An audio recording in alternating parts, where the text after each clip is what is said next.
the Agape Spiritual Center. And is it great to be with you here today?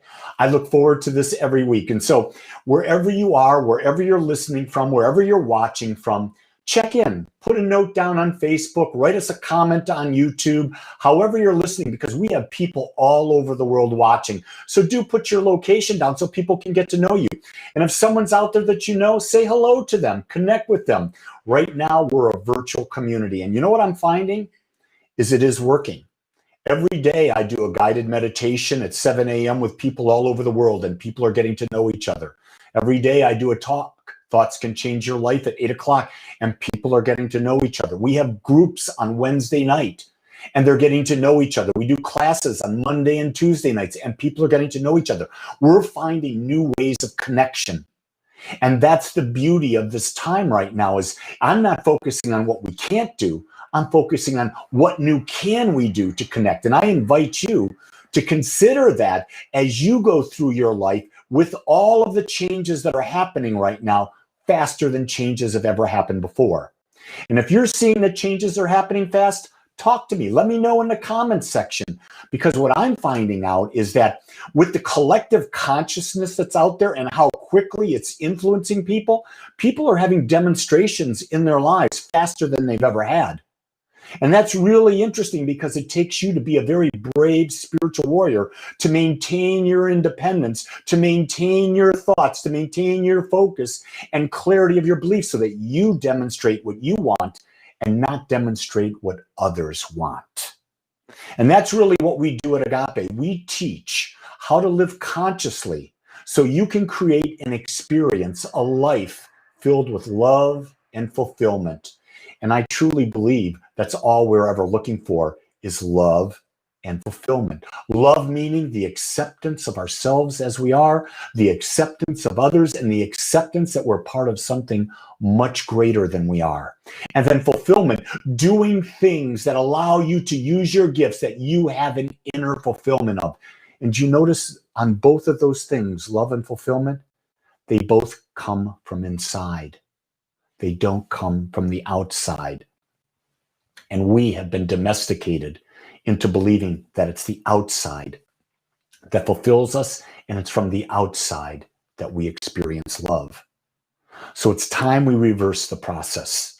And that's what we teach. That's what we support. That's what we represent in the world when we're part of the Agape Spiritual Center. So let's take a moment now, and before we get into talking about this idea that I've got in mind today, let's go down deep. Let's just close our eyes. Be in a comfortable seated position with your back straight, your hands gently resting on your lap, and simply bring your awareness to your breath. Breathing in and breathing out. Realizing that the breath you breathe in is life. The breath you breathe out purifies life. You nourish it, you purify. You don't ever have to think about the breath. It is always there for you. And your body takes that breath and it uses that breath to create the living vessel through which you experience life. So take a moment and see your body as perfect, just as it is. Your body is the vessel, and without it, you would not have any sensory experience whatsoever. So bless it. Because once you go into a state of gratitude, there is an invisible law that brings you more of what you're grateful for.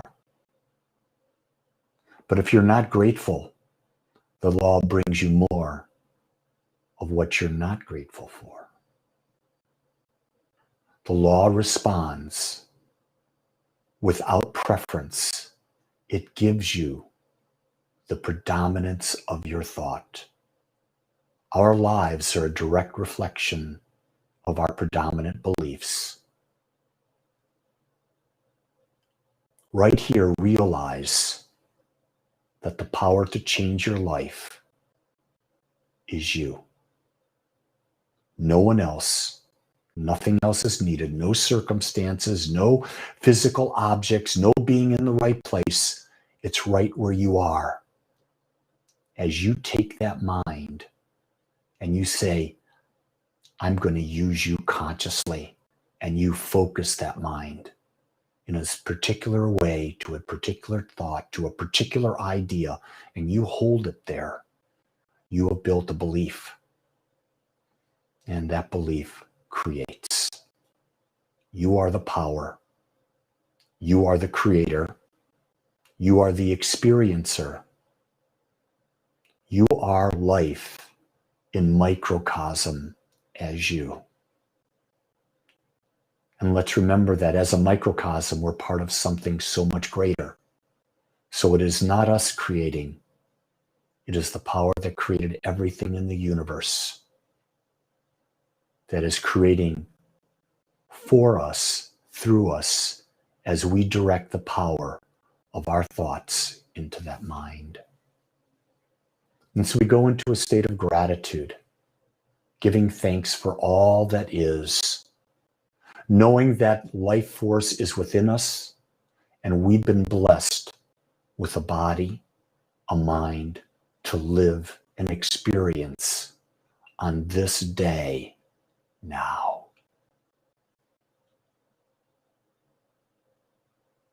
So with this realization implanted within, bring your awareness back to your body, to this time, to this place. And when you're ready, open your eyes.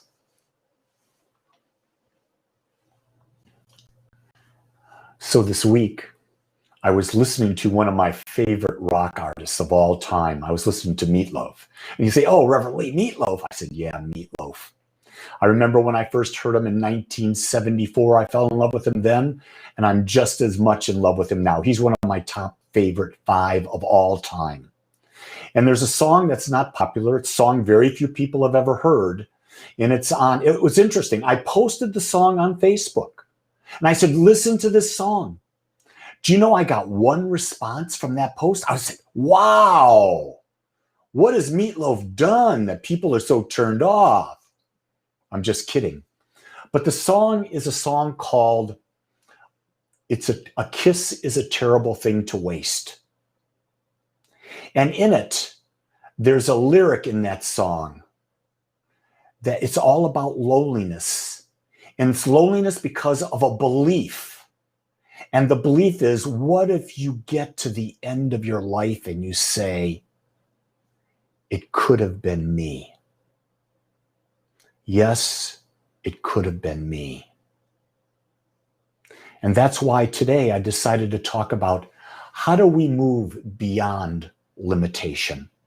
How do we expand beyond what our current experience is? How do we come into the place where we're at the end of our life or in the middle of our life and we're never in a state of regret or remorse thinking that could have been me? Because that is probably, to me, the worst thing in the world. It means we see that the opportunity was there, but we didn't do anything with it. Do you remember as a kid when you were really naive? And I'm going back to when I was really naive and you were dating. And the person you were dating was very interested, but you were really shy and you didn't have all the confidence in the world, and you got to the end of the date and you really wanted to give this young lady, or in your case, if you're a girl or whatever, a man a kiss goodnight. But you didn't make the move because you were scared. What were you afraid of? We were afraid of being rejected. We were afraid that someone would think we were not enough. And in reality, their rejection or their acceptance was nothing. it means nothing in the scheme of life, except what did you feel you were worthy of? When you deny yourself, you're saying to the universe, I'm not good enough. And this happens not only in dating, this happens in our career, this happens in how we build our wealth, this happens in how we take care of our body, building our body physique, the exercise we do, the sports we play in, the computer games we may be playing. And we go back and we say, I could have done that, I could have done that. And the whole time that mantra keeps going in our head, it could have been me. You see, I want to change that so that you never have to go through that again. I'm working on changing that right now with me. I'm reading a book right now called Deep Work. And in this book, it talks about how we have forgotten how to concentrate and put an extended amount of effort into something. And we've allowed distraction, answering emails immediately, answering text messages immediately, doing social media so that we don't have time. We're literally being controlled by minute, insignificant things that are stopping us from growing deep. Here's the other thing. It's also stopping us from effectively using the creative process. You see, our creative power operates in response to our beliefs. But in order to build a belief, we've got to go deep. We've got to put a focus on it. We've got to get really clear. What is that belief? What do I mean by that belief? What will that belief generate? How can I think about this in a deeper way? How can I embody these ideas? How can I speak these ideas? How can I have feeling behind these ideas? And then how can I take massive amounts of actions with these ideas in mind, which in turn tells the universe, I have a belief, and the universe says, yes, here is the demonstration of that belief. But if we don't take the time to do it, we can't. And so what happens? We go from one modality to another. We go from Facebook to Instagram to YouTube to text messaging to phone calls to emails. We go to reading the news. We go to, oh my God, we do all this nonsense. And how does this take us deeper into an understanding of our life, our power, our ability to use that power, and then our ability to take significant conscious actions to have that power demonstrate in our life? You see, our job is to build beliefs that serve us. That's right, serve us. So how does a belief serve you? Well, you got to figure out who you are. You got to know who you are. You got to know what juices you, what turns you on.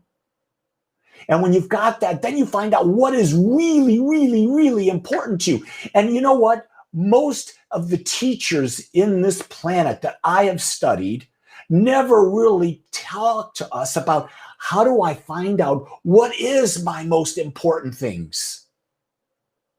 I learned that trait from Dr. John Demartini. And I learned that when I figured out what are my top 5 values, the things I value most in life.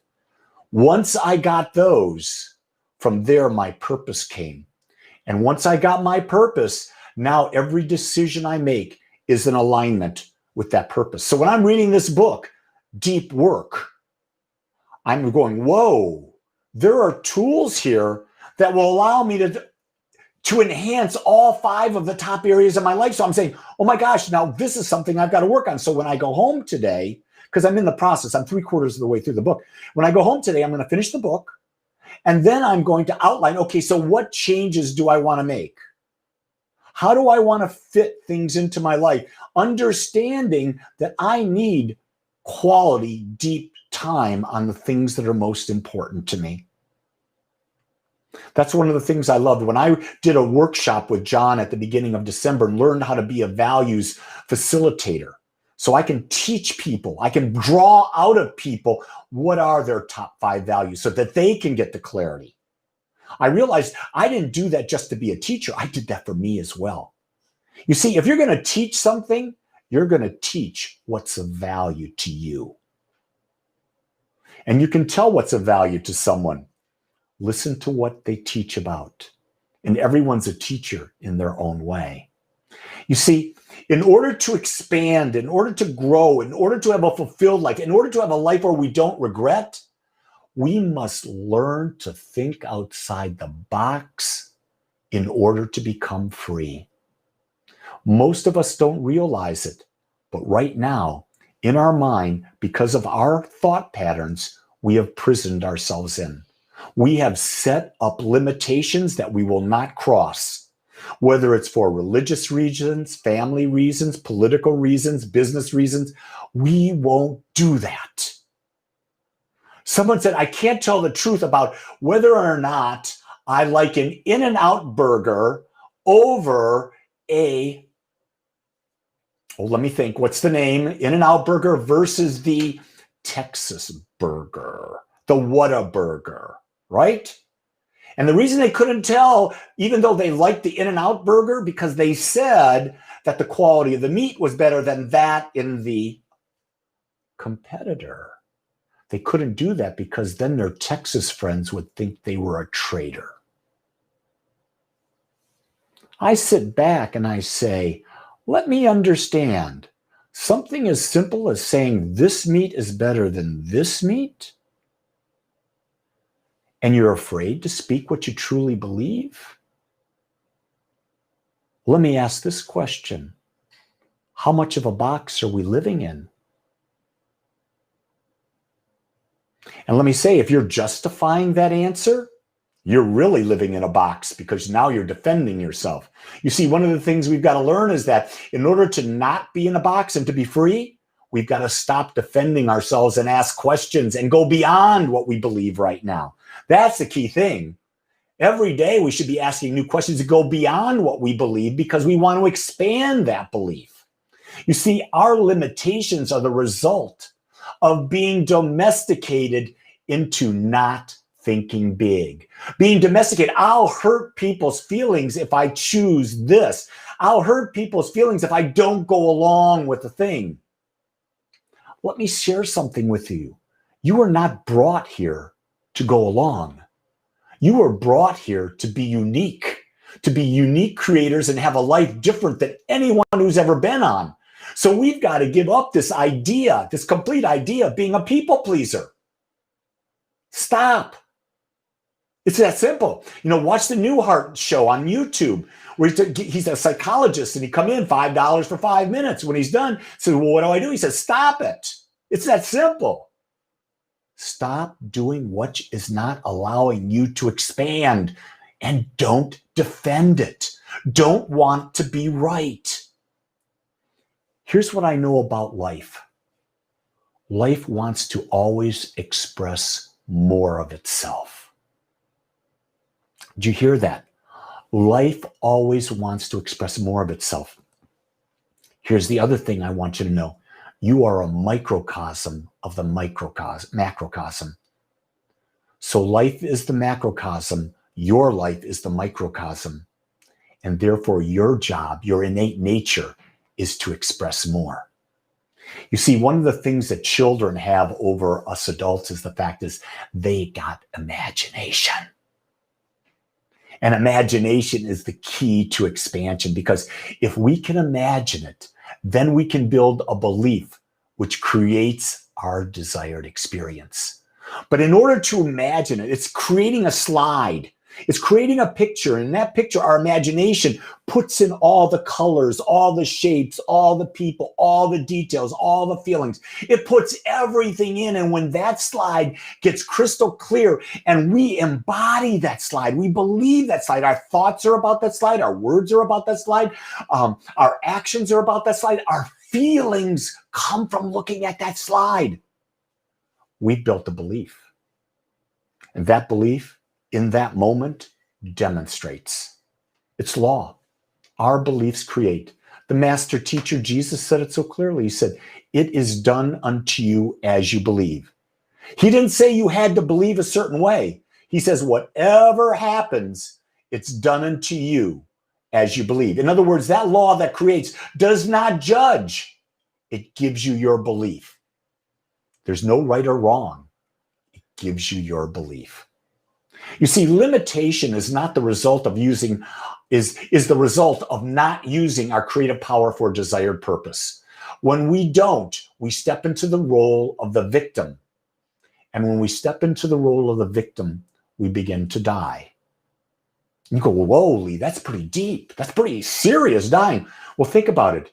If you're not growing, you're dying. It may be a slow, long death where it's very, very gradual. But if you're not moving into more life, you are moving quicker into death. One of the things I love about the teachings of Abraham, that she talks about how to live, and I've adopted this for myself because I'm going to live. I've got to set an intention 124 plus years. And here's my intention of how I'm going to live. Happy, healthy, happy, healthy, happy, healthy, dead. I'm just going to die. One moment, gone. It doesn't have to be agonizing. It means I make a decision. I'm leaving my body. Ernest Holmes said it this way. He said, when the body is no longer serving the soul for its future expansion, the soul releases the body so it can move on. When you can understand that, you truly do get that it's all about growing. It's all about creating more. That's the deep work. That's the deep work spiritually. That's the deep work mentally. That's the deep work physically. That's the deep work in relationships. That's the deep work with respect to money. That's the deep work with respect to career. The secret is we have to create the image, build the belief, act as if, and when we do, all regret and limitation disappear. Here's the number one payoff. Here's the benefit of all that. We come alive. Isn't that what we desire more than anything? Is to feel the fullness and the allness of life in us in this moment. So I invite you this week to create the image, to build the belief, to act as if, to feel as if it is done now, and feel life moving as you. Let us pray. As I go into prayer, what I do is I am affirming now within infinite mind that what I am speaking is now become a creation. Knowing there is one, it is infinite, it is all-knowing, it is everywhere present, it is all-powerful, it has always been, always will be. It is the seen, the unseen, it is the known, the unknown. And more clearly than anything, I know that I and each person listening, we are one with it. We are microcosms of the macrocosms. And as such, at the essence of all that we are pure love. We are pure beauty. We are pure health. We are pure abundance. We are free. We are unlimited to experience life in any way that we choose. We realize that the power within us is right there for our using, and we accept this, we embody this, and we start to build in this moment the new image, the new idea, the new picture, the new feeling of what life could be. And we accept that feeling now. Even before we see the physical demonstration, we accept the feeling now because it's the experience, and we understand that, and we embody that. In this moment, we have come alive in the moment with the new creation. And the only way we know we're alive is when we feel. Feeling is the essential nature to all life that we know in human form. And so I speak these words for myself and for you, that your feelings guide and direct your every thought, your every word, and every action toward the highest possible expression of life as you. And I know that we are guided one step at a time by this infinite power to be our authentic and magnificent self. And so I go into gratitude, because in gratitude, I affirm the power, I affirm the presence, and I know it to be so. And when in gratitude, I can let go of any thought that is contrary to what I am grateful for I know it is done. And when it is done, I let it be. And I affirm it with you as we say, and so it is. Amen.